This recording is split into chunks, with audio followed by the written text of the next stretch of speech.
आओ मेरे दोस्तों, आज की इस क्लास के अंदर हमारी ये सेल्फ बैलेंसिंग लेजर की थर्ड क्लास है। और आज की इस क्लास के अंदर हम क्वेश्चंस भी करेंगे। पर उससे पहले मैंने आपको दो बातें छुड़वाई थी। पहला कि जब हम इन डेटर लेजर में बताओ कौन सा अकाउंट बनाते हैं? General ledger adjustment account. तो समझ में आ रहा होगा। डेटर लेजर में कौन सा अकाउंट बनेगा? डेटर में general ledger adjustment account, general ledger adjustment account. ठीक है सर। और सर इन जनरल लेजर में कौन सा अकाउंट बनेगा? जनरल लेजर में अकाउंट बनेगा इन जनरल लेजर अकाउंट ही इन जनरल लेजर में बताओ कौन सा अकाउंट बनता है? Debtor ledger adjustment account, debtor ledger adjustment account. तो याद याद करो, मैंने यहां पर लिखा था टू बैलेंस बीडी और यहां पर लिखा था बाय बैलेंस बीडी। यहां पर लिखा था टू बैलेंस बीडी और यहां लिखा था बाय बैलेंस बीडी। शुरुआत ही आज इसके लॉजिक से करते हैं दोस्तों। शुरुआत ही इसके लॉजिक करते हैं कि टू बैलेंस बीडी तो समझ में आता है क्यों हुआ। देखो, मैंने कहा था ये दोनों अपोजिट एंट्री होती है। मतलब अगर ये बैलेंस बीडी अगर ये अमाउंट यहाँ पर है तो इसका अमाउंट यहाँ पर होगा, और अगर दोस्तों इसका अमाउंट यहाँ पर है तो इसका अमाउंट यहाँ होगा। बैलेंस बीडी में भी तो क्रॉस पोस्टिंग होगी, ठीक है। अगर सारी ट्रांजेक्शन में क्रॉस पोस्टिंग होती है तो बैलेंस बीडी सी में भी तो क्रॉस पोस्टिंग होगी। चलो भाई, अब अगर आप ध्यान दें तो मेरे to balance BD debit side वाले का मतलब क्या है, पहले तो वो क्लियर कर लेता हूं मैं। स्टैच वन, अगर बैलेंस बीडी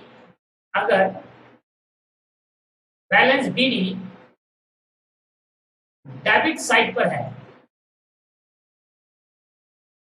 अगर बैलेंस बीडी डेबिट साइड पर है, किसके किसके बेटा, इसकी बात कर रहा हूं मैं, इसकी।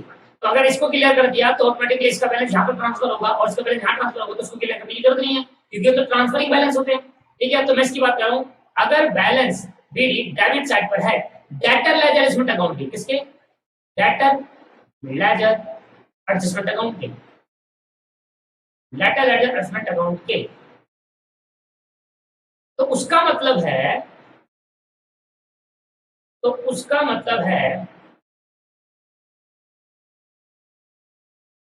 है कि साल के शुरू में कंपनी को डेटर से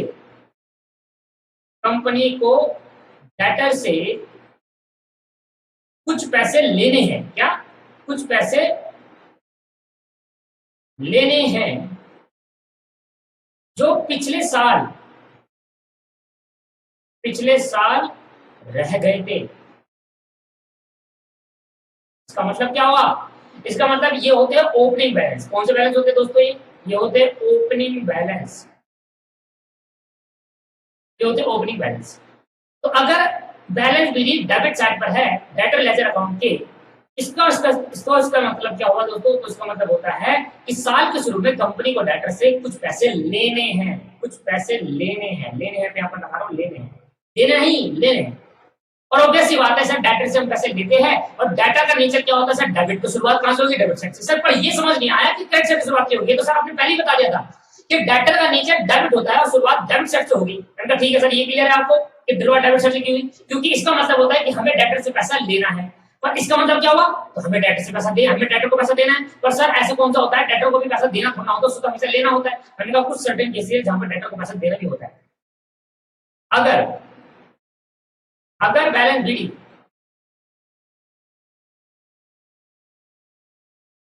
क्रेडिट साइड में है, अगर बैलेंस बीडी क्रेडिट साइड में है, डेटर लेजर एडजस्टमेंट अकाउंट के, डेटर लेजर एडजस्टमेंट अकाउंट के, तो इसका मतलब क्या होगा दोस्तों? तो इसका मतलब है कि साल के शुरू में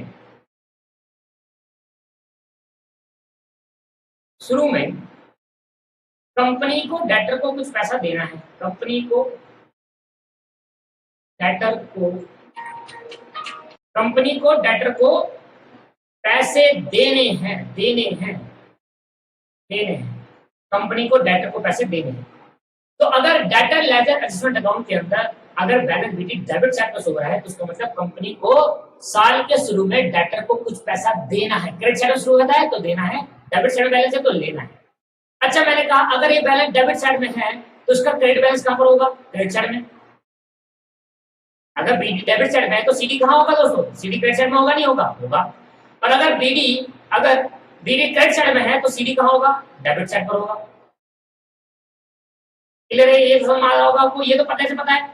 अगर किसी बैलेंस का बैलेंस बीडी डेबिट पे है तो सीडी क्रेडिट में होगा, और सीडी डेबिट में है तो बीडी डेबिट में है तो सीडी क्रेडिट में होगा।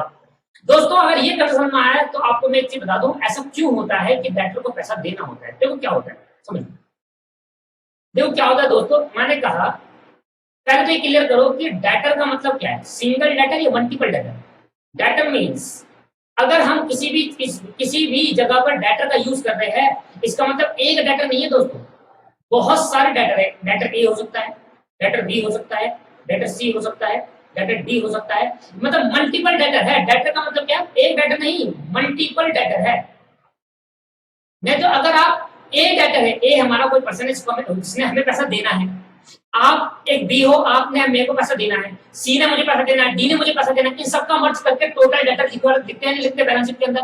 तो क्या वो इंडिविजुअल डेटर होता है? ये डेटर क्या करते हैं, ये डेटर जो होता है वो एक डेटर नहीं, ये तो नंबर्स ऑफ डेटर्स है, बहुत सारे डेटर इसके अंदर। ए हो सकता है, बी हो सकता है, सी हो सकता है, डी हो सकता है, बहुत सारे हो सकता है दोस्तों, है ना? ये पॉसिबल है या नहीं है? हाँ सर। तो अगर मैं कह रहा हूँ डेटर, जब वर्ड का यूज कर रहा हूँ तो इधर एक डेटर की बात नहीं कर रहा, इधर बहुत सारे डेटर की बात कर रहा हूँ। हो सकता है कि किसी बंदे ने हमें पैसा देना हो, और हो सकता है किसी डेटर को हमें पैसा देना हो, इसलिए एक ही जगह पर दो बार दिख रहा हो सकता है कि एक डेटर है जिनसे पैसा लेना है, मान लो मेरे पास 100 डेटर है, तो 100 डेटर है तो मतलब मैं एक ही जगह भी रिकॉर्ड करूंगा 100 के 100 डेटर का अमाउंट। अब इसमें से कुछ डेटर ऐसा हो सकता है, 10 डेटर ऐसे हैं जिनको मुझे पैसा वापसी देना है, मुझे देना है पैसा, मेरी लायबिलिटी है, और 90 डेटर ऐसे जिनसे पैसा लेना है। जनरली क्या होता है, डेटरों से पैसा लेते हैं, पर कभी कभी ऐसा हो जाता है कि डेटरों को पैसा देना होता है। वो केस कौन सा है? पहले तो ये क्लियर हुआ कि एक डेटर वर्ड का जब यूज करते हैं तो उसका मतलब सिंगल डेटर नहीं, उसके अंदर बहुत सारे डेटर होते हैं। और जब मैं डेटर लेजर एडजस्टमेंट अकाउंट बना रहा हूँ, इसका मतलब एक डेटर के लिए नहीं बना रहा, कंपनी के अंदर जितने डेटर उनके लिए बना रहा हूँ। इसलिए एक टाइम पे दो बार क्यों दिख गया? एक टाइम पे दो बार इसलिए दिया कि कंपनी के कुछ डेटरों से तो पैसा लेना होगा, और ऐसा हो सकता है कि कंपनी में कुछ डेटरों को पैसा देना होगा, और किस ऐसा सिनेरियो होता है जब पैसा डेटर को देना होता है। तो मैंने कहा जरा ध्यान देना, ये डेटर है, मेरी कंपनी है ये। अब मैंने इसको माल बेचा, सोल्ड करा गुड्स, ध्यान समझना क्या हुआ, सोल्ड करा गुड्स, मैंने इसको क्या करा, माल बेच दिया, सोल्ड करा, और मैं मान लेता हूं 2000 की डेट नहीं है, 1 अप्रैल को मैंने माल बेचा, 1 अप्रैल 2020 को मैंने माल बेचा, मान ले जस्ट 1 अप्रैल 2020 को मैंने माल बेचा। अब क्या हुआ सर, डेटर ने मुझे कंपनी को पैसा देना है, डेटर ने कंपनी को पैसा देना है, तो डेटर ने कहा कि ये लो भाई मैं आपको पैसा दे देता हूँ। कुछ 2 महीने बाद डेटर ने पैसा दे दिया, डेटर ने पेमेंट कर दी, payment done, payment done, payment done, but payment done, but at the time of payment, payment date time,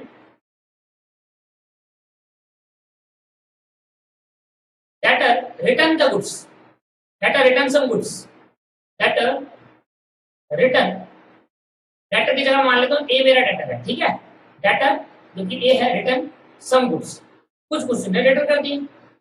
अब मेरी बात समझना, डेटर ने पैसा दे दिया, मान लेते हैं गुड्स की वैल्यू जो है वो 1 लाख रुपए बेचा, डेटर ने पेमेंट भी कितनी कर दी, 1 लाख रुपए। उसके बाद डेटर कहा यार सर ये गुड्स डिफेक्टिव है, ये वापसी ले लो। इन्होंने कहा, कंपनी का ठीक है सर हमें वापसी दे दो, कंपनी ने डिफेक्टिव गुड वापसी ले ली, तो क्या डेटर ने क्या करा, डेटर ने डिफेक्टिव गुड कंपनी को वापसी कर दी। ध्यान समझना क्या यूज कर रहा हूं, डेटर को 1 लाख का माल बेचा, ए को 1 लाख का माल बेचा, और डेटर ने 1 लाख की पेमेंट कर दी। फिर बाद में डेटर ने गुड्स को रिटर्न कर दिया, गुड्स को कर दिया, कुछ गुड्स रिटर्न कर दिया, कंपनी ने गुड्स ले लिए, मतलब गुड्स रिटर्न कर दिए। अब जब कंपनी ने गुड्स रिटर्न कर ले लिए, रिटर्न इन्वर्ट हो गया, कंपनी को रिटर्न मिल गया, तो इस केस के अंदर कंपनी को तो पैसा भी मिल गया और गुड्स भी आ गए। अब बताओ क्या अब कंपनी को इस गुड्स के बदले का पैसा वापसी करना पड़ेगा, नहीं करना पड़ेगा? हाँ सर करना पड़ेगा। कंपनी ने कहा ये गुड्स का पैसा, ये गुड्स जो रिटर्न हुए हैं, इनका पैसा नेक्स्ट ईयर दे देंगे, इनका पैसा नेक्स्ट ईयर दे देंगे कंपनी का। तो मुझे बताओ इस साल के क्लोजिंग में, इस साल के क्लोजिंग ऑफ करंट ईयर के क्लोजिंग में डेटर क्या दिख रहे होंगे मेरे लिए? लायबिलिटी दिख रही होगी कि दिख रही होगी? बता दो सर। अब बताओ डेटर लायबिलिटी दिख हो सकता है सर? मैंने आपको गुड्स बेचे, आपने उस गुड्स की पेमेंट कर दी, कुछ टाइम बाद आता है तो पेमेंट करने के बाद आपने गुड्स रिटर्न करके मैंने एक्सेप्ट कर लिया। वैसे तो रिटर्न एक्सेप्ट होता नहीं है पेमेंट होने के बाद, पर मैंने कर लिया। मान लो एक केस बन गया कि मैंने आपने पेमेंट कर दी थी, मैंने 1 लाख की गुड्स बेचा, 2 महीने बाद आपने 1 लाख मुझे पूरा दे दिया। जस्ट अगले ही 2 दिन बाद आपने कहा सर ये गुड्स ना कुछ गुड्स डिफेक्टिव है, ये गुड्स आप वापसी ले लीजिए। मैंने एक्सेप्ट कर लिया। तो मैंने कितने गुड्स डिफेक्टिव कह रहा 10,000 रुपए गुड्स डिफेक्टिव है, तो अब मुझे उसको 10,000 वापसी करना पड़ेगा नहीं करना पड़ेगा? क्यों सर करना पड़ेगा दोस्तों? इसलिए क्योंकि 1 लाख के जो गुड्स बेचे थे उसका पैसा तो आपको मिल गया ना, उसमें 10,000 के गुड्स आ भी गए। अब 10,000 जो आपको पूरा पैसा मिल गया आपका, तो 10,000 आपको वापसी करना पड़ेगा। हमने कहा ये 10,000 का आपको अगले साल वापसी कर देंगे, तो इस साल तक उस डेटर को पैसा देना है या नहीं देना? देना है। इसलिए इस साल के क्लोजिंग में मेरी लायबिलिटी जनरेट हो जाएगी कि मेरे को डेटर को पैसा देना होगा, और जब मेरे को डेटर को पैसा देना होगा तो अगले साल की जब ओपनिंग स्टार्ट करूंगा, अगले साल जब ओपनिंग स्टार्ट करूंगा तो मैं लिखूंगा बाय बैलेंस बीडी। इसका मतलब कि मुझे डेटर को 10,000 रुपए देने हैं पिछले साल के बकाया। अब क्लियर है ये नहीं हो? कभी कभी ऐसा हो सकता है कि हमने डेटर को बोला कि डेटर भाई तुझे 1 लाख रुपए देने हैं हमें, आज तू मुझे 50,000 रुपए, मेरे बड़े पैसे मत दे, मुझे 50,000 रुपए एडवांस दे दे कुछ टाइम के लिए, वो मदद करने के लिए दे दे मुझे।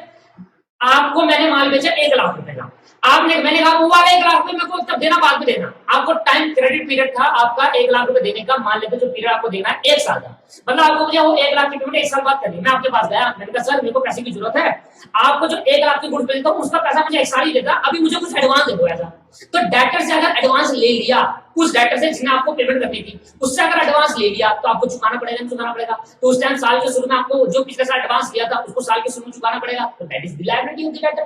तो हमारे कभी कभी ऐसा केस होता है कि डेटर से हम या तो एडवांस ले लेते हैं, या कभी कभी ऐसा केस होता है कि डेटर से पैसा लेने के बाद डेटर ने गुड्स रिटर्न करा और उस गुड्स के पैसे हमें वापसी करने पड़ेंगे अब, क्योंकि पैसा सारा आ गया था। तो इस केस के अंदर डेटर का बैलेंस क्या दिख जाता है? बैलेंस शीट दिख जाता है। बताओ अब क्लियर है या नहीं? और दोस्तों ऐसे कंसेप्ट को नाम दिया जाता है कॉन्ट्रा। ऐसे कंसेप्ट को नाम दिया जाता है दोस्तों कॉन्ट्रा ट्रांजैक्शन। क्या नाम दिया जाता है? Contra transaction. इसका मतलब क्या हुआ? इसका मतलब क्या हुआ? डेटर से पैसे, कभी कभी उस पैसे बंदे से पैसा लेना भी होता है और कभी कभी डेटर को पैसा देना भी होता है। डेटर का मतलब एक पर्सन नहीं, डेटर का मतलब मल्टीपल पर्सन से। कैसा हो सकता है कि कभी बहुत सारे पर्सन से पैसा लेना हो तो बैलेंस शीट दिखाना, क्योंकि लेना हमारी एसेट है, और कभी कभी ऐसा हो सकता है कि डेटर से एडवांस लिया होगा, डेटर ने गुड्स रिटर्न करके उसके बदले का पैसा भी दे दिया, अब उसको लौटाना है पैसा, तो कभी कभी डेटर क्या बन जाती है? लायबिलिटी बन जाती है। इसलिए क्रेडिट साइड में भी शो कर सकते हैं।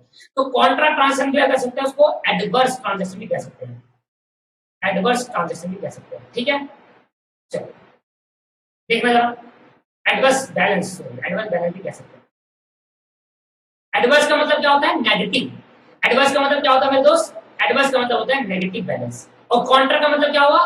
कॉन्ट्रा का मतलब है एक ही बुक के अंदर बैलेंस बीडी भी शो हो रहा है और बैलेंस सीडी भी शो हो रहा है, एक ही बुक के अंदर। मतलब डेटर के अंदर बीडी भी डेटर दिख रहा है, सीडी, क्योंकि ये एक डेटर नहीं, कंपनी अपने जितने भी डेटर है कंपनी के अंदर 100, 1000, 2000, उन सारे डेटर की बात कर रही है। उसमें से कुछ डेटर ऐसे हो सकते हैं जिनसे पैसा लेना होगा इसलिए बीडी शो करेंगे, और कुछ डेटर ऐसे हो सकते हैं जिनको पैसा देना होगा। क्या पता उसने गुड्स रिटर्न करा, उसका पैसा भी देता और गुड्स रिटर्न कर दिया तो उस रिटर्न का पैसा वापसी करना पड़ेगा। क्या पता कंपनी ने उससे कुछ एडवांस लिया हो तो वो भी वापस करना पड़ेगा। तो इसको बोलते हैं adverse negative balance. Same as it is creditor में भी हो सकता है। क्रेडिटर में तो लिखा था बाय बैलेंस सीडी और बाय बैलेंस बीडी। अब देखो सेम इफेक्ट क्रेडिटर के अकाउंट में भी हो सकता है। दोस्तों मैं दिखाता हूं आपको क्रेडिटर का अकाउंट। अभी क्रेडिटर की ट्रांजैक्शन नहीं करेंगे, पहले डेटर के जितने भी क्वेश्चंस है हमारे बुक के अंदर वो सारा कंप्लीट कर लेंगे, फिर डेटर के कंसेप्ट खत्म होने के बाद फिर क्रेडिटर की ट्रांजैक्शन उठाएंगे। जैसे मैंने डेटर की अकाउंटिंग एंट्री फॉर डेटर कराए थे ना, सिर्फ डेटर ऐसे, फिर अकाउंटिंग एंट्री फॉर क्रेडिटर कराऊंगा, पहले डेटर के क्वेश्चन करा दो सारे, फिर अकाउंटिंग एंट्री फॉर क्रेडिटर कराऊंगा, फिर क्रेडिटर के क्वेश्चन, फिर जनरल क्वेश्चन दोनों के मिक्सअप कराऊंगा एक साथ। ठीक है, ऐसे करेंगे। तो ये अभी देखो यहाँ पर to balance BD by balance BD, by balance BD to balance BD. इसका मतलब क्या है? क्रेडिटर का नेचर डेबिट है, मतलब हमें पैसा देना है क्रेडिटर को, हमें पैसा देना है क्रेडिटर को, मतलब हमारी लायबिलिटी तो ये हमारा है कि हमें पैसा देना है। और कभी कभी ऐसा हो सकता है कि क्रेडिटर से हमें पैसा लेना हो, क्यों? क्योंकि हमने भी गुड्स खरीदा होगा क्रेडिटर से। जैसे अगर किसी ने सेल रिटर्न करी तो किसने परचेज रिटर्न हुई ना, मेरे लिए सेल रिटर्न हो गई तो आपके लिए क्या होगा? परचेज रिटर्न खरीद कर बेचा। आपने खरीद कर वापसी कर दिया, मैंने बेच कर वापसी हो गया मेरे से। आया समझ में? अगर एक पर्सन आप मेरे लिए बस मैंने सेल करा आपको, आपने खरीदा, आपने मुझे वापसी कर दिया, तो आपके लिए पर्चे रिटर्न होगी ना, परचेस करके रिटर्न करा, और मेरे लिए क्या होगी, सेल करके रिटर्न हुआ। तो अगर एक पर्सन के लिए पर्चे रिटर्न हो सकती है, तो दूसरे पर्सन के लिए क्या होगी, वो सेल रिटर्न होगी। मतलब अगर आप मेरे से गुड्स खरीद रहे हो उधार, तो मेरे लिए आप डेटर हो गए, तो आपके लिए मैं क्या हो गया, क्रेडिटर, क्योंकि आपको पैसा देना है। और आपने जब गुड्स खरीदे उसको वापसी कर दिया, इसका मतलब आपके लिए क्या हो गया, परचेज रिटर्न, और मेरे लिए क्या होगा, गुड्स बेचकर वापसी आ गया, that is called cell return. तो जब वो कॉन्सेप्ट अप्लाई हो सकता है, कभी कभी ऐसा हो सकता है कि डेटर जो क्रेडिटर है ना हमारा, जिसको हमने पैसा देना है और हमारी डेट देने की बहुत टाइम बाद है, वो हमसे पैसा मांग रहा है एडवांस, तो हम उसको दे सकते हैं। इसका मतलब क्रेडिटर हमारे लिए एसेट बन सकता है। कब? जब हमने उसको एडवांस दिया हो या हमने उसको गुड्स रिटर्न कर दिया हो और उसने अभी तक उसका पैसा हमने वापस नहीं करा हो। सेम कॉन्सेप्ट है डेटर। क्लियर है ये? तो कह सकते हैं कि कभी कभी डेटर और क्रेडिटर के डेबिट और क्रेडिट बैलेंस हो सकते हैं। हाँ, डेटर के डेबिट बैलेंस भी हो सकता है और डेटर का क्रेडिट बैलेंस भी हो सकता है और क्रेडिटर का डेबिट बैलेंस भी हो सकता है। अगर जनरली देखा जाए तो डेटर का हमेशा डेबिट बैलेंस होता है, क्रेडिटर का क्रेडिट बैलेंस होता है, क्योंकि डेटर से हमें पैसा लेना होता है, क्रेडिटर को देना होता है। पर कुछ ऐसे केस होते हैं जब डेटर्स को पैसा देना होता है और क्रेडिटर से पैसा लेना होता है, उल्टा हो जाता है। तो ऐसे केस में मैंने दो एग्जांपल आपको बताया कि एडवांस ले लिया गया हो या फिर गुड्स रिटर्न कर दिया, उसका पैसा भी उसने देना बाकी है। इस केस के अंदर डेटर को पैसा दे भी सकते हैं और क्रेडिटर से पैसा ले भी सकते हैं। समझ में आया नहीं आया कॉन्सेप्ट? अब क्लियर है क्या? मैंने पिछली क्लास के अंदर जितने भी कॉन्सेप्ट बताए थे सारे क्लियर हो गए? अब आज तक सब क्लियर हो गया। मैंने लॉजिक बता दिया टू बैलेंस बीडीसीडी का, मैंने वो बता दिया टू जनरल लेजर अकाउंट का हेड क्यों बनाते हैं, ट्रांजैक्शन बता दिया, डेबिट क्यों होती है, क्रेडिट क्यों होती है, बैलेंस शीट भी बता दिया। अगर एक बीडी है तो सीडी क्रेडिट साइड में होगा, अगर सीडी डेबिट से बीडी डेबिट साइड में तो सीडी, अगर बीडी डेबिट साइड में तो सीडी क्रेडिट साइड में होगा उसका अपोजिट, और अगर बीडी क्रेडिट साइड में तो सीडी उसका डेबिट साइड में होगा। बट एक एंट्री मैं समझाना चाहता हूं यहां पर, कॉन्ट्रा एंड एडवर्स एंट्री। देखो इसको क्या लिखा हुआ है, कहता है Contra and transaction adverse balance. देखना,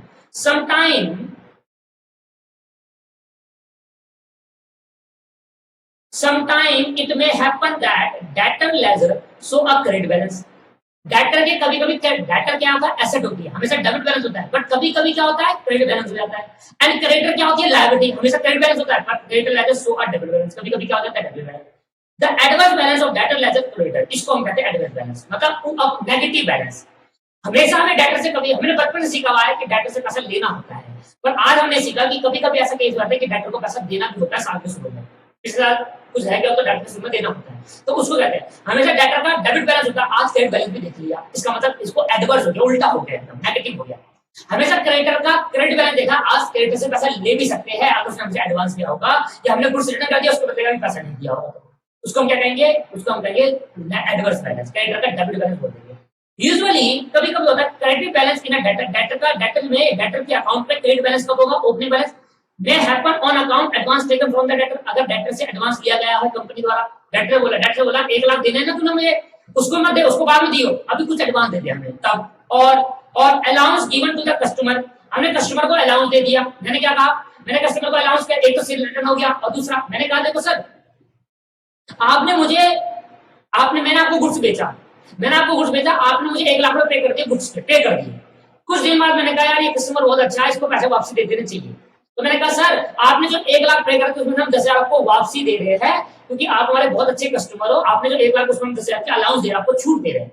अब इस केस के अंदर बताओ क्या हुआ, 1 लाख जो आ गया था आप अब अलाउंस दे रहे हो, डिस्काउंट दे रहे हो, पहले नहीं दे रहे, पैसा आने के बाद अब अलाउंस दे रहे हो, इसका मतलब क्या हुआ, अब आपको पैसा वापसी करना पड़ेगा। तो ये भी केस होता है कि डेटर को पैसा वापसी करना है। Same as it is creditor से, हमने क्रेडिटर से माल खरीदा, हम उसके रेगुलर कस्टमर, क्रेडिटर से हमने माल खरीदा, अब क्रेडिटर को मुझे पेमेंट करनी है 1 लाख रुपए, मैंने 1 लाख की पेमेंट कर दी। कुछ टाइम बाद क्रेडिटर का फोन आता है, कहता है सर आपको हम 10,000 का डिस्काउंट दे रहे हैं, बहुत अच्छी बात है, आपको एक वाउचर निकला है, आपको एक ऑफर मिला है कि आपको 10,000 का पैसा वापसी करना है कंपनी द्वारा। मैंने ये तो बहुत अच्छी बात है, मैंने 1 लाख पे कर दिया है, अब कंपनी क्या करेगी, मुझे 10,000 को वापसी करेगी। कब करेगी, क्योंकि मेरे को क्रेडिटर को पेमेंट करनी थी, क्रेडिटर ने मुझे वापसी करना है पैसा। तो इस केस के अंदर जब क्रेडिटर से हमें पैसा लेना होता है और डेटर को हमें पैसा देना होता है, that is called adverse balance, उल्टा बैलेंस, नेगेटिव बैलेंस। तो सिमिलरली डेबिट बैलेंस क्रेडिटर का क्यों होगा, क्रेडिटर का हमेशा क्रेडिट बैलेंस होता है और कभी-कभी केस में डेबिट हो जाता है। मैं appear on the account axis payment made, और मैंने ज्यादा पेमेंट मेड कर दी, मैंने कहा सर आपको तो 1 लाख लेना, गलती से मैंने 1.5 लाख दे दिया, अब वापसी कर दो मेरे 50,000 रुपए। एक्सिस पेमेंट कर देते तो 50,000 क्रेडिटर मुझे वापसी करेगा, तो इस केस के अंदर क्या हो जाएगा दोस्तों, डेबिट बैलेंस क्रेडिट बैलेंस हो जाएगा। उसने कहा सर अगले साल दे दूंगा मैंने कहा ठीक है कोई बात। क्रेडिटर ने कहा मैं अगले साल दे दूंगा, इस साल आपने मैंने क्रेडिटर से 1 लाख का सामान खरीदा, ठीक। अब मैंने क्रेडिटर को 1.5 लाख वापसी कर दी। अब जब मैंने क्रेडिटर को 1.5 लाख वापसी कर दी तो आपके क्रेडिटर ने कहा सर मैं अगले साल इसको वापसी कर दूंगा आपको, तो अगले साल तक जो क्रेडिटर है उससे पैसे लेना होगा। तो क्रेडिटर अकाउंट में क्या दिखेगा, वो क्रेडिटर अपने अकाउंट में क्या आएगा, डेबिट बैलेंस आएगा। क्यों? क्योंकि उसको पैसा देना है, जबकि उल्टा हो रहा है। मैं अपने अकाउंट में क्या करूंगा, मुझे क्रेडिटर से लेना है, अब लेना है सर, कुछ क्रेडिटर होंगे जिसको देना होगा और कुछ क्रेडिटर होंगे जिसको लेना होगा। आप नहीं मत समझो कि एक ही क्रेडिटर से लेना है, इसके क्रेडिटर वर्ड का यूज करें, इसका मतलब मल्टीपल क्रेडिटर हो सकते हैं। मान लो 10 जने हैं, मुझे 9 जने को पैसा देना है, एक जने से पैसा लेना, उसको एडवांस ज्यादा पेमेंट कर दी थी, तो उसको डेबिट साइड में करूंगा, टू बैलेंस बिडी रखूंगा मैं उस क्रेडिटर के लिए कि उस क्रेडिटर से पैसा लेना है और बाकी 9 को पेमेंट करनी है, इसलिए बाय बैलेंस बिडी लिखूंगा। क्लियर है या नहीं है?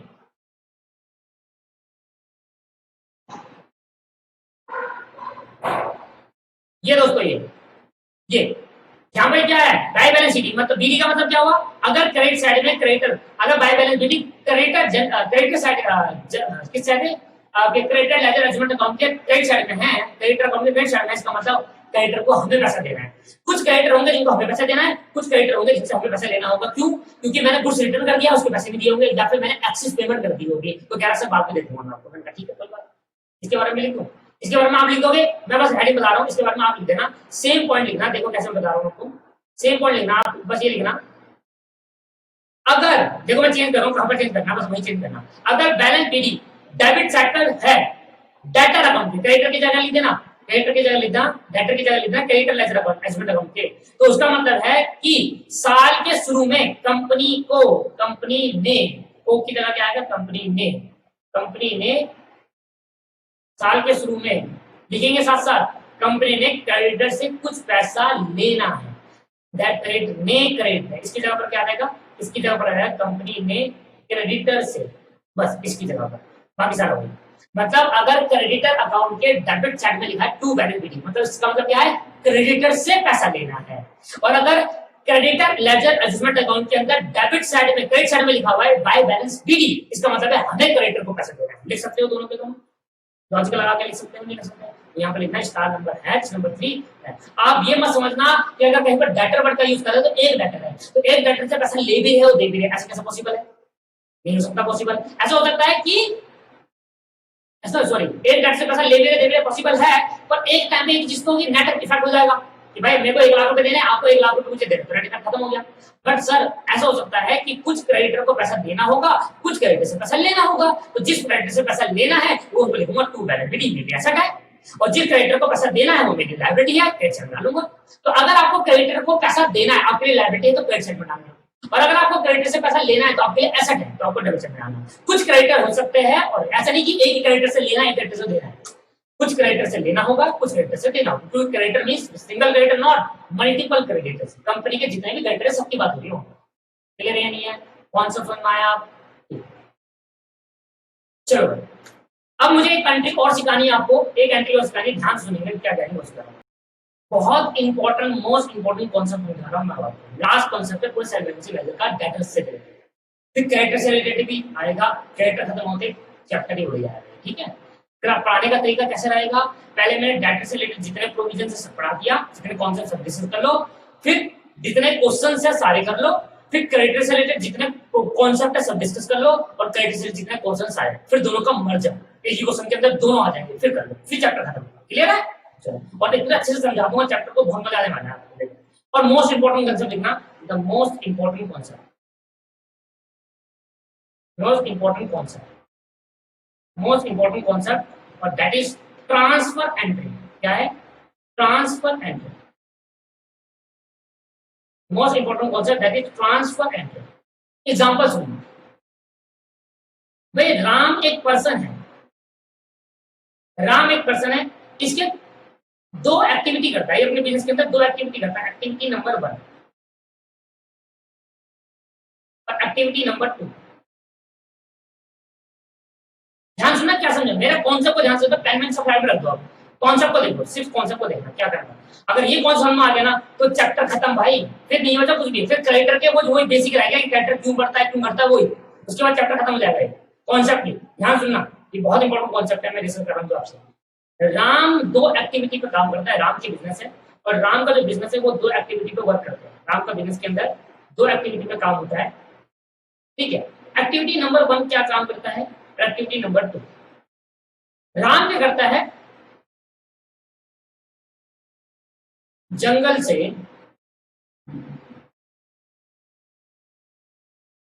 लकड़ियां काटकर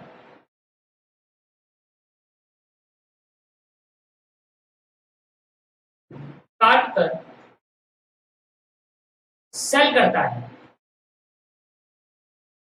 as a raw material, sell करता है एज अ रॉ मटेरियल, ठीक। और किसको सेल करता है, शाम को सेल करता है, शाम को बेचता है। राम जंगल से लकड़ियां काटकर शाम को सेल करता है। शाम क्या करता है, शाम की एक्टिविटी, शाम की एक एक्टिविटी, एक्टिविटी एक ही है। शाम क्या करता है, ध्यान समझना, शाम इस रॉ मटेरियल से, क्या है, वुड, रॉ मटेरियल क्या है दोस्तों हमारे लिए, रॉ मटेरियल हमारे लिए क्या है, वुड। और शाम इस रॉ मटेरियल से कन्वर्ट कर देता है, रॉ मटेरियल वुड को कन्वर्ट कर देता है फर्नीचर्स में, फर्नीचर जैसे कि बेड, फर्नीचर जैसे कि बेड, जैसे कि आपके पास सोफा और एक्सेट्रा बहुत कुछ हो सकता है, अलमारी, अलमीरा, बहुत कुछ होता है। तो शाम ने, देखो एक्टिविटी समझ लो क्या कह रहा हूं मैं, बिजनेस है शाम का, राम की 2 एक्टिविटी है, एक्टिविटी नंबर 1, एक्टिविटी नंबर 2 क्या करता है, ध्यान सुनो। राम का बिजनेस है कि पहले वो क्या करता है, जंगलों से लकड़ी काटकर क्या करता है, एज अ रॉ मटेरियल किसको बेचता है, शाम को सेल कर देता है, sale of raw material, sale of raw material, raw material sell करता है by, sale of raw material by Ram, Ram द्वारा रॉ मटेरियल बेचा जाता है किसको भाई, शाम को। अब शाम जब रॉ मटेरियल खरीद लेता है तो शाम उसको कन्वर्ट कर देता है, रॉ मटेरियल को क्या कर देता है, कन्वर्ट कर देता है, रॉ मटेरियल को कन्वर्ट कर देता है फर्नीचर मतलब फिनिश गुड में। और जब ये फिनिश गुड बन जाते हैं, जब ये फिनिश गुड बन जाते हैं तो शाम, तो राम क्या करता है, उसकी दूसरी एक्टिविटी है फिनिश गुड्स, फिनिश गुड्स शाम से लेकर, शाम से चीप प्राइस में लेकर, चीप प्राइस में लेकर as a wholesale, wholesale price में लेकर, होलसेल प्राइस में लेकर, होलसेल प्राइस, चीप प्राइस में, ब्रैकेट को नहीं पढ़ा जाता जब स्टेट सेंटेंस पढ़ते हैं तो, फिनिश गुड शाम से चीप प्राइस में लेकर, लेकर बाहर मार्केट में सेल आउट करता है हाई प्राइस में, बाहर मार्केट में सेल करता है हाई प्राइस पे। अब शाम क्या करता है, शाम ये फिनिश गुड राम को सेल आउट करता है, शाम ये फिनिश गुड सेल करता है, sold to Ram, sold to Ram, Ram को बेचता है, कौन बेचता है, श्याम, क्या बेचता है, फिनिश गुड, रॉ मटेरियल लेने के बाद। अब अगर ये आपके पूरे कॉन्सेप्ट को ध्यान से पढ़ा हो, ध्यान से अगर पूरी एग्जांपल को सुना हो, तो इसमें क्या हो रहा है, इसमें श्याम, राम पहले लकड़ियां काट कर लाता है और शाम को बेचता है, ठीक। पहले तो एक एक्टिविटी हुई, एक एक्टिविटी क्या हुई दोस्तों,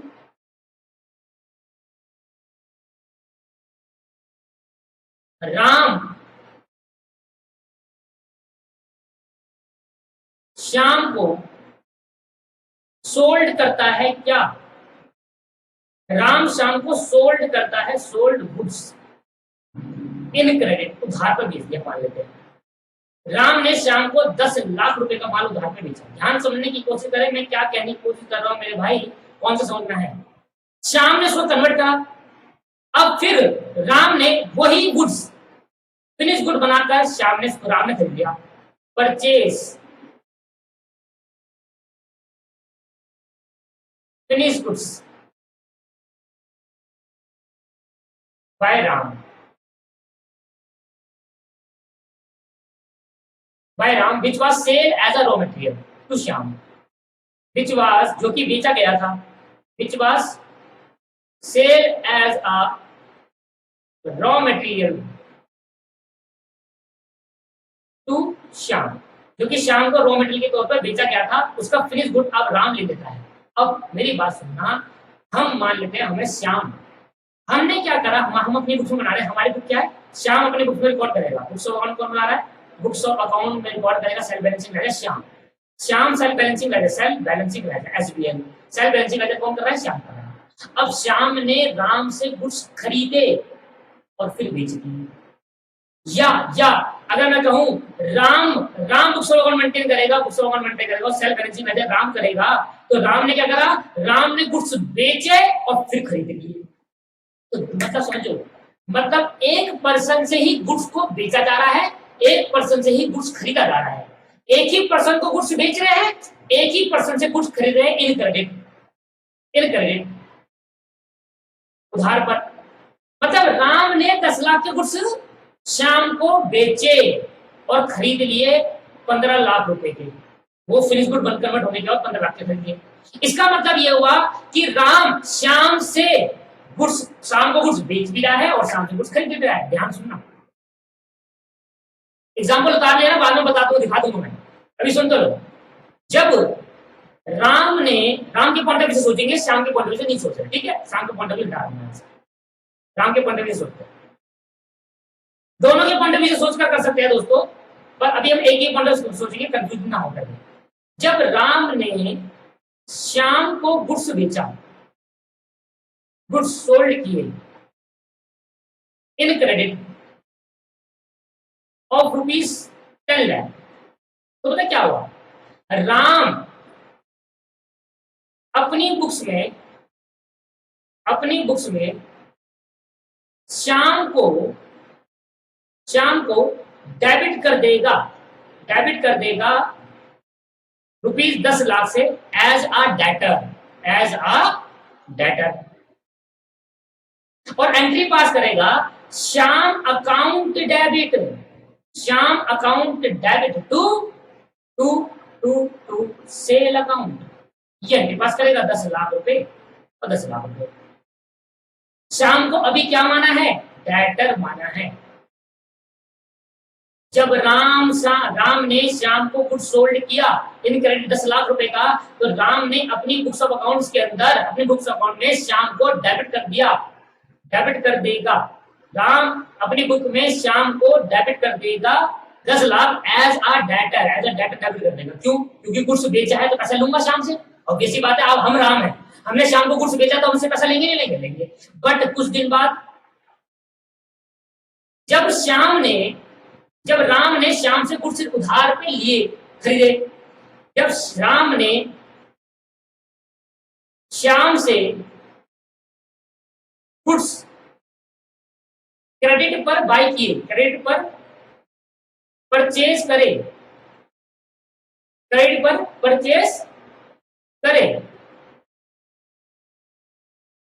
तो राम अब अपनी बुक में श्याम को क्रेडिट करेगा ऑफ ₹15 लाख से एज अ क्रेडिटर। आप मुझे बताओ, एक ही पर्सन को गुड्स बेचा जा रहा है और एक ही पर्सन से गुड्स खरीदा जा रहा है। इस केस के अंदर जब राम ने गुड्स बेचा, तो बताओ श्याम का एक लेजर बनेगा या 2 लेजर बनेंगे? भाई इस केस के अंदर पहले तो इस केस की एंट्री बता दो। तो मैंने कहा एंट्री होगी, बताओ क्या एंट्री होगी? Purchase account debit to Shyam account 15 lakh से 15 लाख से। अब मैं आपसे क्वेश्चन पूछूं कि बताओ श्याम का लेजर अकाउंट एक ही बनाऊंगा या 2 बनाऊंगा? क्वेश्चन क्या है? क्वेश्चन है, सारी चीजें दिखा दूंगा, लिख लेना आराम से। श्याम का अब एक लेजर अकाउंट बनेगा या 2 बनेगा या 2 अकाउंट बनेंगे? क्वेश्चन आंसर बताओ क्या होगा? क्या लगता है आपको? श्याम का एक लेजर अकाउंट बनना चाहिए, 2? श्याम तो एक ही है। नहीं दोस्तों, आप गलत सोच रहे हो। श्याम के 2 लेजर अकाउंट बनेंगे, श्याम के 2 लेजर अकाउंट बनेंगे दोस्तों, 2 लेजर अकाउंट बनेंगे, क्योंकि श्याम भले ही पर्सन एक है पर नेचर 2 है। एक टाइम पे डेटर है, एक टाइम पे क्रेडिटर है। श्याम के 2 लेजर बनेंगे, और मैं जब श्याम का लेजर बनाऊंगा, मान लो श्याम, तो एक बार उसको डेटर नाम से शो करूंगा ऐसे करके, और एक बार श्याम को क्रेडिटर नाम से शो करूंगा ऐसे करके। इसका मतलब अगर हम एक ही पर्सन से गुड्स खरीदे और गुड्स बेचे तो इसका मतलब एक ही पर्सन है तो लेजर अकाउंट एक नहीं दो बनेंगे, क्योंकि नेचर अलग अलग है। जब गुड्स बेच रहे थे तो डेटर था और जब गुड्स खरीद रहे हैं तो क्रेडिटर है। अब क्रेडिटर वाले जो होंगे, अगर मैं एक रिकॉर्ड कर देता तो गलती ये हो जाती कि भाई इसको रिकॉर्ड करना चाहिए, ये तो डेटर वाला भी है क्रेडिटर वाला भी है, अब इसको डेटर लेजर में रिकॉर्ड करो क्रेडिटर लेजर में, तो कंफ्यूजन हो जाती। इसे मैंने कहा दोनों अलग अलग अकाउंट मेंटेन करना। जब क्रेडिटर वाला होगा तो उसको क्रेडिटर लेजर एडजस्टमेंट अकाउंट में डाल देना, क्रेडिटर लेजर एडजस्टमेंट अकाउंट में डाल देना। और जब डेटा वाला होगा तो उसको डेटा लेजर एडजस्टमेंट अकाउंट में डाल देना। बिल्कुल वैसी बात है। जब ये माल बेचेगा तो इसको क्या करेंगे, डेटा लेजर एडजस्टमेंट अकाउंट में पुट कर देंगे, डेटा लेजर एडजस्टमेंट अकाउंट में डाल देंगे जब ये माल बेचेगा। और जब ये माल खरीदेगा उधार पे तो क्रेडिटर लेजर। ऑब्वियस सी बात है, एक रिपोर्टिंग होगी या दो होगी सर? एक नहीं दो होगी, अलग अलग नाम एक ही है पर नेचर तो दो है, एक बार डेटा एक बार क्रेडिटर। अब दोस्तों क्या होगा, तेरा ध्यान सुनना। श्याम ने ये एंट्री पास करी सेल के टाइम पर और राम ने एक एंट्री पास करी सेल के टाइम पर और राम ने एंट्री पास करी परचेस के टाइम पर। तो राम ने दो एंट्री पास कर दी। नाउ क्या हुई, ऑन सेल पे एंट्री पास क्या हुई, ऑन परचेज पे एंट्री क्या पास हुई। In the books of Ram, Ram की बुक में सेल पे क्या एंट्री पास हुई और परचेज पे। ध्यान सुनना क्या कह रही है, राम के बुक में परचेज पे क्या एंट्री पास हुई, सेल की क्या एंट्री पास हुई। अब जरा ध्यान सुनो भाई, सेल करने पे एंट्री पास हुई Shyam account debit to sale account, क्या एंट्री पास हुई, Shyam account debit to sale account. कितने से हुई, 10 लाख और 10 लाख से। परचेज करने के टाइम पे क्या एंट्री हुई, purchase account debit to Shyam account, कितने से, 15 लाख से 15 लाख से। हम शाम को डेटर लेजर पे ये शो करेगा, ये करेगा डेटर लेजर एडजस्टमेंट अकाउंट में शो होगा और ये होगा क्रेडिटर लेजर एडजस्टमेंट अकाउंट में शो होगा। अब जो पर्सन, मैं डेटर लेजर एडजस्टमेंट अकाउंट बना रहा था, आप क्रेडिटर लेजर वाले बना रहे हैं। मैं शाम के पास गया, और मैंने कहा श्याम भाई आपने 10 लाख रुपए देने हैं, आपने मेरे 10 लाख रुपए देने हैं श्याम। मैंने कहा ठीक है। मैं शाम के पास गया, मैंने शाम को, मैं डेटर लेजर बना रहा हूँ, मैं कौन सा अकाउंट मेंटेन कर रहा हूँ, मैं कौन से रजिस्टर मेंटेन कर रहा हूँ, डेटर लेजर वाली। और आप कौन सा रजिस्टर मेंटेन कर रहे हो, क्रेडिटर लेजर। आपको नहीं पता कि डेटर लेजर में शाम हमारा कस्टमर है, आपको लग रहा है शाम हमारी लायबिलिटी आपको पे करनी है सिर्फ, पर मेरे को पता है, मेरे को भी नहीं पता कि आपको पे करना है शाम को। और मुझे पता है, अपना पता है मुझे और आपको अपना पता है कि भाई मेरे को पता है डेटर लेजर वाले जो अकाउंटेंट है, जो डेटर लेजर मेंटेन कर रहा है, उसको पता है कि उसको राम से पैसा लेना है।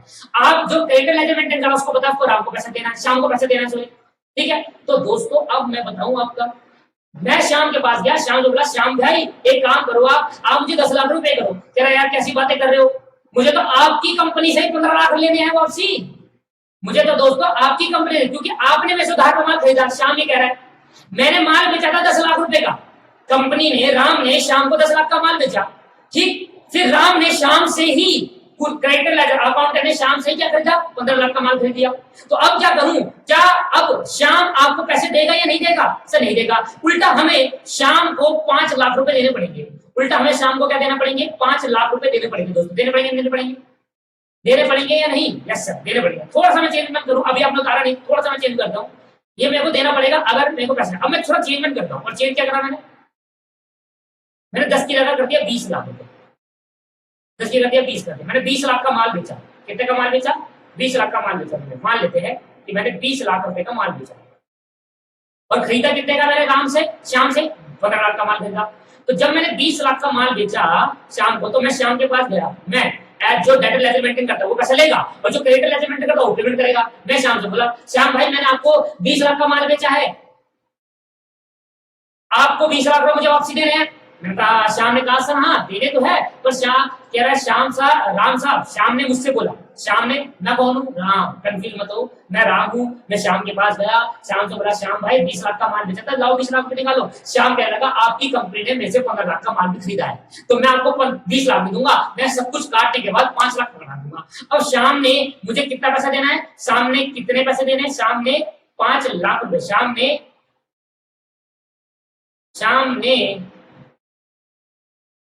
श्याम अब 5 लाख रुपए देगा ही देगा। इसका मतलब इसका मतलब श्याम 5 लाख देगा, इसका मतलब देने कितने थे 20, अब दे कितना रहा है 5, क्यों? क्योंकि श्याम को हमें 15 लाख भी देने हैं। इसका मतलब ये हुआ कि श्याम ने अपने क्रेडिटर और अपने डेटर को आपस में सेट ऑफ कर दिया। हमने क्या करा, हमने श्याम ने कहा भाई देखो मेरे को देने 20 लाख है पर लेने 15 भी तो है, तो मैं 5 ही दूंगा भाई, तो सेट ऑफ कर दिया। तो यहां पर क्या हुआ, डेटर एंड क्रेडिटर आपस में क्या हो गए, सेट ऑफ हो गए। सेट ऑफ मतलब आपस में खत्म हो गए, और जितना अमाउंट रिमेनिंग बच गया तो उतना दे दिया सामने। इसका मतलब पता है क्या हुआ कि डेटर भी कम हो गए, डेटर कम हो गए और क्रेडिटर भी कम हो गए। देख लो ना आप, बता दो नहीं हुए क्या? डेटर भी कम हो गए हैं और क्रेडिटर भी कम हो गए। बताओ डेटर से कितने पैसे लेने थे 20 लाख, वो कह रहा है कितने दूंगा 15 नहीं दूंगा 5 ही दूंगा, तो 15 कम कर दिया ना डेटर। तो डेटर कम हो गए कितने से 15 लाख रुपए से, और क्रेडिटर भी कम हो गए, बताओ कितने से, क्रेडिटर भी 15 लाख से। भाई आप श्याम हो, ठीक मैं राम हूं, मैंने कहा भाई आपसे आपने 20 लाख रुपए मुझे देना है, आपने कहा सर आपने 15 भी तो देना है मुझे वापसी। तो मैंने कहा ऐसा कर लेते हैं जो 15 लाख मुझे देना है और तुमने जो 20 लाख मुझे देना है, मेरे को देना है, तुमने मुझे 20 लाख देना है और मैंने आपको 15 देना है, क्या सेटअप करा लेते हैं। मैं अपना क्रेडिटर कम कर दूंगा, अब मैं आपको 15 लाख नहीं दूंगा और आप मुझे वो 20 में से 15 काट लेना, 82 लाख कर रहा हूं। बताओ, तो अब जब सेटअप हुआ आपस में, एक ही पर्सन से जब लेन देन चल रहा था, एक पर्सन ने मुझे पैसे देने 20 लाख और एक पर्सन को, उसी पर्सन को मुझे पैसे देना 15 लाख, तो मैंने क्या करा, क्रेडिटर और डेटर को आपने सेटअप करा लिया, इससे क्रेडिटर भी कम हो गया और उससे डेटर भी कम हो गए। वही हुए। अब इस केस के अंदर इसको कहा जाता है, जब मैं क्रेडिटर और डेटर को सेटअप कराता हूं, इसको बोला जाता है ट्रांसफर एंट्री। और अब मुझे क्या करना पड़ेगा, अपना क्रेडिटर लेजर एडजस्टमेंट अकाउंट को कम करना पड़ेगा और अपना डेटर लेजर एडजस्टमेंट अकाउंट को भी कम करना पड़ेगा, और एक ही ट्रांजैक्शन दोनों में ट्रांसफर हो जाएगी। That is called transfer entry. अब हमें डेटर लेजर एडजस्टमेंट अकाउंट कम करना होगा और क्रेडिटर लेजर एडजस्टमेंट अकाउंट भी कम करना होगा।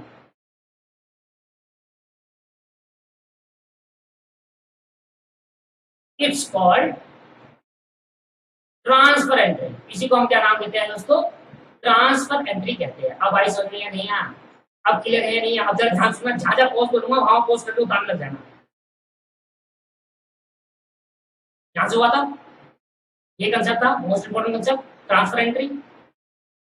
लो ध्यान देखना, पहले तो यहां पोस्ट को इतना डाल लो, इसको ऐसे कॉपी को ऐसे घुमा लेना, ठीक है, हॉरिजॉन्टल। कॉपी ऐसे है ना, ऐसे घुमा लेना हॉरिजॉन्टल, इतना घुमा लेना, इतना कर लेना। दिख रहा है आपको?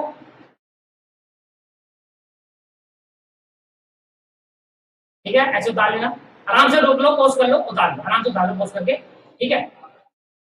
ये लो इतना उतार लिया, पोस्ट करने का अब इधर उतार लो, पोस्ट करके उतार के चलो, पोस्ट कर लो, उतार लो, अब इधर उतार लो, अब इधर उतार लो।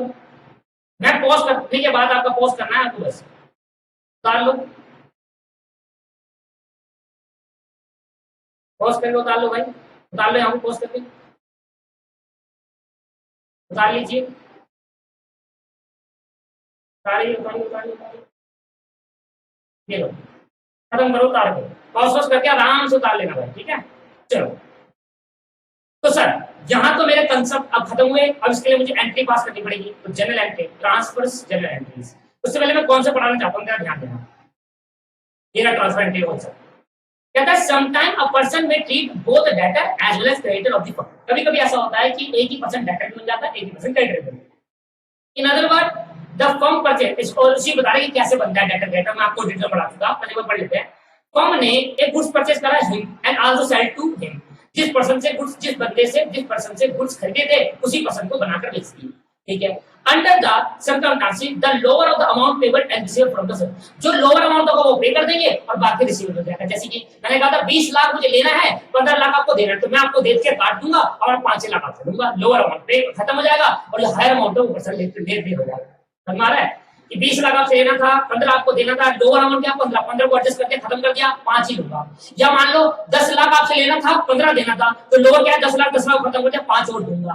समझ आया? ठीक है। There are so called setup, इस सेटअप को क्या बोलते हैं, amount deduct from both the debtor as well as creditor. इस केस के अंदर हम सेटअप कराते हैं तो डेटर भी कम हो जाते हैं और क्रेडिटर भी कम हो जाते हैं। जब मैं आपस में डेटर को भी खत्म कर देता हूं, क्रेडिटर को भी खत्म कर देता हूं, तो सेटअप हो जाता है, तो इससे क्या होता है, डेटर भी कम हो जाता है, क्रेडिटर, और इसी सेटअप को नाम दिया जाता है transfer entry. The entry for the purpose of creditor account debited, और इसके लिए क्या होगा, क्रेडिटर अकाउंट क्या हो जाएगा, डेबिट हो जाएगा, क्योंकि क्रेडिटर को कम करने के लिए मुझे क्या करना पड़ेगा, क्रेडिटर को डेबिट करना पड़ेगा, और डेटर को कम करने के लिए मुझे डेटर को करना पड़ेगा credit. As a resulting transfer both ledger, debtor ledger plus and creditor ledger together in the general ledger account.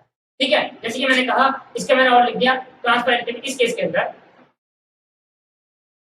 वो पता है आपको कि डेटर को कम करना होता है तो क्रेडिट करना पड़ेगा, और क्रेडिटर कम करना होता है तो डेबिट करना पड़ेगा। जस्ट एग्जांपल लेते हैं, उसे आंसर समझते हैं। ये एग्जांपल है, debtor include 10,000 due from mister A whereas creditor include 8,000 due from mister A. Debtor बहुत सारे होते हैं, मैंने कहा मल्टीपल डेटर होते हैं, उसके अंदर मिस्टर ए से 10,000 रुपए लेने थे। ओके, तो क्वेश्चन कर रहे हैं, एग्जांपल कर रहे हैं इसी का। ठीक है, एग्जांपल कर रहे हैं। आज क्लास में कौन सा पढ़ा लूंगा और कौन सा खत्म होने के बाद मैं अपनी नेक्स्ट क्लास के अंदर हाथ ही हाथ देखना, नेक्स्ट क्लास में क्वेश्चन चालू होंगे डायरेक्ट। नेक्स्ट सारे कॉन्सेप्ट खत्म करा दिया, नेक्स्ट क्लास में क्वेश्चन चालू होंगे दोस्तों, सिर्फ डेटर लेजर के, फिर क्रेडिटर लेजर के कॉन्सेप्ट कराऊंगा, फिर क्रेडिटर लेजर के क्वेश्चन होंगे, फिर दोनों के चलेंगे। तो एग्जांपल समझ लेते हैं, क्वेश्चन का एग्जांपल ध्यान से सुनना आप। मिस्टर ए डेटर है और मिस्टर ए ने देने हैं 10,000 रुपए। मिस्टर ए क्रेडिटर भी है और क्रेडिटर से उस मिस्टर ए को देने हैं 8,000 रुपए। मतलब लेने कितने हैं, लेने हैं 10,000 और देने हैं 8,000। तो बताओ नेट इफेक्ट क्या हुआ, ले लूंगा कितना, 2,000 रुपए।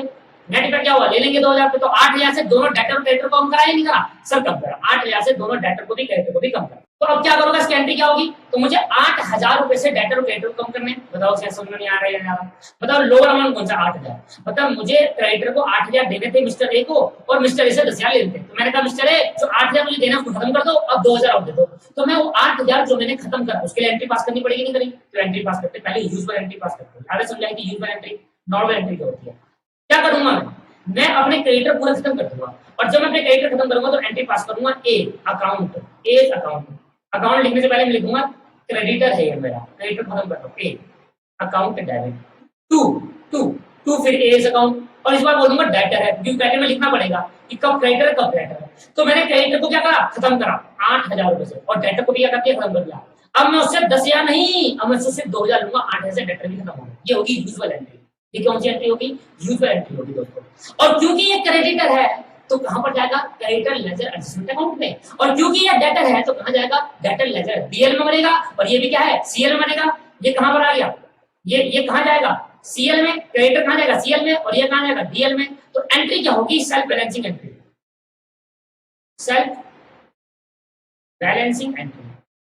हमें पास तो ये करनी है self balancing entry, self balancing entry पास करनी है हमें। अब देखो एंट्री क्या होगी, ध्यान देना, देखना एंट्री होगी creditor ledger adjustment account, creditor ledger adjustment account debit to to debtor ledger adjustment account. Debtor कम हुआ क्रेडिट, तो डेटर लेजर एडजस्टमेंट अकाउंट आ जाएगा। ये तो क्लियर हो गया होगा, मुझे समझ आ गया। मैंने पहले पे आपको बहुत अच्छे से समझाया था कि क्रेडिटर है तो सीएल अकाउंट में जाएगा, सीएल लेजर एडजस्टमेंट अकाउंट में, और डेटर है तो डीएल लेजर एडजस्टमेंट अकाउंट में जाएगा। तो मैंने कहा सीएल है तो क्रेडिटर लेजर। अब इसको हम दो पार्ट में ब्रेक कर सकते हैं, कैसे, और करके लिख रहा हूं, और जो हमें करना है और वाली करनी है एंट्री, यानी नहीं करनी है। ये एंट्री बिल्कुल ठीक है, बिल्कुल ठीक है, 8,000 से इन एंट्री को पास कर सकता हूं सेल्फ बैलेंसिंग लेजर में एक साथ। पर जब हम करते हैं ना तो हम क्या करते हैं, जनरल लेजर में डेटर बनाते हैं और जनरल लेजर में क्रेडिटर बनाते हैं। तो क्या करते हैं, जनरल लेजर कहीं ना कहीं यूज होता है। तो हम पता क्या करेंगे, जब डेटर लेजर को खत्म करेंगे ना, जब चलो क्रेडिटर लेजर को खत्म करते हैं। अगर मैंने क्रेडिटर लेजर खत्म करा तो एंट्री पास करूंगा क्रेडिटर लेजर एडजस्टमेंट अकाउंट, क्या हो जाएगा दोस्तों, डेबिट हो जाएगा to journal ledger adjustment account, to journal ledger adjustment account, to journal ledger adjustment account. क्यों आया अभी बता देता हूं आपको। और साथ में इसके साथ एक और करनी पड़ेगी, क्या, journal ledger adjustment account debit to general ledger adjustment account debit to debtor ledger adjustment account, debtor ledger adjustment account. ये एंट्री कैसे आएगी वो बताता हूँ। देखो 8,000 यहाँ पर, 8,000 यहाँ पर, या तो डायरेक्ट एक एंट्री पास कर दो या अलग अलग करके सोल्व कर दो। 8,000 यहाँ पर, 8,000 से, दोनों सही है, दोनों सही है। ये एंट्री कैसे है मैं आपको दिखाता हूँ। यहाँ पर एग्जाम्पल समझो, मैंने जब इसको समझना, इसको ऊपर देखा था, जब वो माल की एंट्री परचेज करनी है, एंट्री करके परचेज करनी है ये। तो बताओ यहाँ पर जब मैंने परचेज करने की एंट्री करी शाम से, तो शाम मेरा कौन आएगा? क्रेडिटर है या नहीं है? क्रेडिटर है शाम, ठीक है। और परचेज क्या है मेरा? तो ये कहाँ आएगा? जनरल लेजर में, और ये कहाँ आएगा? क्रेडिटर लेजर में। तो मैं एंट्री क्या पास करूंगा? ध्यान देना, एंट्री क्या पास करूंगा? मैं कहूंगा sir journal ledger adjustment account to creditor ledger adjustment account. ये तो समझ आ गया होगा। अब क्योंकि मैंने क्रेडिटर कम करना, ये तो तब की एंट्री है दोस्तों जब मैंने उसको माल बेचा था। अब क्योंकि मैं सेट ऑफ कर रहा हूं तो क्रेडिटर कम करूंगा ना, तो क्रेडिटर कम करने के लिए मुझे क्या करना पड़ेगा? इस क्रेडिटर लेजर एडजस्टमेंट अकाउंट को करना पड़ेगा शाम को। क्या करना पड़ेगा बताओ ना? शाम को क्या करना पड़ेगा? डेबिट करना पड़ेगा। और परचेज क्या करनी पड़ेगी? कम करनी पड़ेगी। एक तरह से परचेज कम नहीं होगी, एक तरह से जनरल लेजर कम कर देंगे। तो क्या करना? क्रेडिटर अकाउंट को कर देंगे क्रेडिटर लेजर एडजस्टमेंट अकाउंट क्या कर देंगे? डेबिट, और जनरल लेजर कर देंगे क्रेडिट कर देंगे। आया समझ नहीं आया? देखो ये एंट्री तो पास कराई, देख लो creditor ledger adjustment account to general ledger adjustment account, मेरा creditor ledger adjustment account to general ledger adjustment account दिख रहा है आपको? और सेम एज इट इज जब मैंने डेटर को, जब मैंने माल बेचा होगा शाम को, तो एंट्री पास होगी शाम टू सेल। सेल आएगा जनरल लेजर में, शाम आएगा डेटर लेजर में। तो debtor ledger to general ledger होगा। और जब मैंने को सेटअप करना तो मैं क्रॉस पोस्टिंग कर दूंगा, उल्टा क्रॉस कह रहा हूं, अपोजिट पोस्टिंग कर दूंगा। जो जनरल लेजर नीचे था ऊपर और डेटर कर दूंगा, खत्म। चले रहे नहीं। तो आप इन दोनों में से कोई भी एंट्री पास कर सकते हो, या तो दो करनी पड़ेगी एक साथ, या फिर आपको अकेली ये कर दो। क्रेडिटर लेजर एडजस्टमेंट अकाउंट तो जगह सीधा क्रेडिटर खत्म करा और सीधा डेटर खत्म कर दिया, खत्म हो गई। जनरल लेजर यूज नहीं करा, क्लियर है नहीं? और देखो ये मैंने स्टडी मैट से निकाला है। स्टडी मैट मतलब हमारी बुक से है, तो बुक में देखो आपका पास पूरा क्लियर है। डायरेक्ट एंट्री पास करते हैं, और पहले मैंने यूजर एंट्री पास करी, फिर सेल्फ एंट्री लेजर, दो एंट्री हो गई। उसके बाद आपके पास, उसके बाद डायरेक्ट एंट्री कर दी, दोनों को मिला 8 है। देखो सारी एंट्री 8 है। चलिए एग्जांपल, अब एक एग्जांपल लेते हैं, एक एग्जांपल याद करते हैं कि क्लास को आज यहाँ पर समाप्त करते हैं। अब नेक्स्ट क्लास के मैं डेटर लेजर एडजस्टमेंट अकाउंट से जितने हैं सब खत्म कर दूंगा, सब क्वेश्चन हो जाएंगे अगली क्लास के अंदर। नॉर्मल क्वेश्चन है। X limited furnish the following particular debtor include 5000 रुपए due from Samsung company and creditor ledger include 3000 रुपए ड्यू फ्रॉम सैमसंग कंपनी। क्या मतलब हुआ कि सन एंड कंपनी से 5000 लेने हैं और सन एंड कंपनी को 3000 देने हैं। इसको लिख लो भाई। एग्जांपल और है बुक के अंदर हमारे, सेंस एंड कंपनी को, कंपनी हमारा डेटर है और ये हमारा क्रेडिटर भी है। इनसे डेटर है तो इससे 5000 रुपए लेने हैं सेंस कंपनी को और 3000 देने हैं। तो नेट इफेक्ट कितना लो? नेट पर ले लेते हैं 2000 रुपए ले लूंगा, नेट इफेक्ट आएगा 2000 ले लेंगे, ठीक है। तो भाई जो 3000 कम करे, लोअर अमाउंट जो कम करा, अब बताओ उसकी क्या एंट्री पास होगी? यूजुअल एंट्री बता दो पहले। तो बड़ी सिंपल है, हमने दोनों को कम करा है, दोनों एंट्री को कम कर दिया, तो क्या रहा? क्रेडिटर और डेटर दोनों कम हो गए। इसका मतलब क्या हुआ? क्रेडिटर को कम करने के मुझे करना पड़ेगा डेबिट। तो क्रेडिटर अकाउंट डेबिट, क्योंकि सैन कंपनी है, उसको कर देंगे ब्रैकेट में, और टू सैन कंपनी, और डेटर अकाउंट डेबिट कर देंगे। डेटर अकाउंट करेंगे तो डेटर जो डेबिट हो रखा था पहले से, अब उसको कैट खत्म कर दिया। कितने से? 2000 रुपए से, 2000 रुपए से। और सर जो डेटर, जो क्रेडिटर थे उसको कम कर दिए, कम करने के लिए डेबिट करा, ठीक है। अब सेल्फ बैलेंसिंग लाइन पे क्या होगी? सिंगल एंट्री करना चाहो तो दोनों कोई भी कर दो यार। और सेल्फ बैलेंसिंग एंट्री आपके लिए होमवर्क में, अब कुछ तो आप भी कर लो यार थोड़ा, अभी समझाया था डिटेल में। That is called transfer entry. और दोस्तों मैंने आपको ट्रांसफर एंट्री सिखा दी, मैंने आपको कॉन्ट्रा ट्रांजैक्शन जो कि एडवर्स बैलेंसिंग होता है वो सिखा दिया, मैंने आपको डेटर लेजर से एग्रीमेंट को सिखाना बनाना सिखा दिया। अब क्वेश्चन पता है कैसे आएंगे? डेटर लेजर से रिलेटेड क्वेश्चन जैसे आएंगे, कहेगा कि आपको इन जनरल लेजर में बनाओ डेटर लेजर एडजस्टमेंट अकाउंट, या बोलेगा इन डेटर लेजर में बनाओ जनरल लेजर एडजस्टमेंट अकाउंट। ये दो क्वेश्चन पूछेगा एक ही क्वेश्चन के अंदर, ये दो अकाउंट मेंटेन करने पड़ेगा। ये डेटर से रिलेटेड है। फिर जब क्रेडिटर पढ़ाऊंगा तो बोलेगा इन जनरल लेजर में क्रेडिटर एडजस्टमेंट बनाओ और इन क्रेडिटर लेजर में जनरल एडजस्टमेंट बनाओ। फिर जनरल क्वेश्चन जब आएंगे, जब इकट्ठा आ जाएंगे सारे के सारे, सारे पूछ लेगा आपसे, ठीक है। आगे क्लास में करते हैं नेक्स्ट क्लास, ठीक है दोस्तों। Thank you. आज की क्लास को यहीं समाप्त करते हैं, नेक्स्ट क्लास में मिलते हैं और सारे क्वेश्चन नेक्स्ट क्लास में करते हैं। Thank you very much. हाँ, एक बात ये ध्यान रखना कि नेक्स्ट क्लास क्वेश्चन पहले एक बार दोबारा रिवाइज होना चाहिए, फिर समझ नहीं आएगा, क्योंकि नेक्स्ट क्लास में कुछ समझाने वाला नहीं। लॉजिक में आपको पहले दे चुका हूं, 3 क्लास पूरी लॉजिक की लगा दी भाई, अब लॉजिक नहीं, अब क्वेश्चन होंगे, ठीक है। Thank you.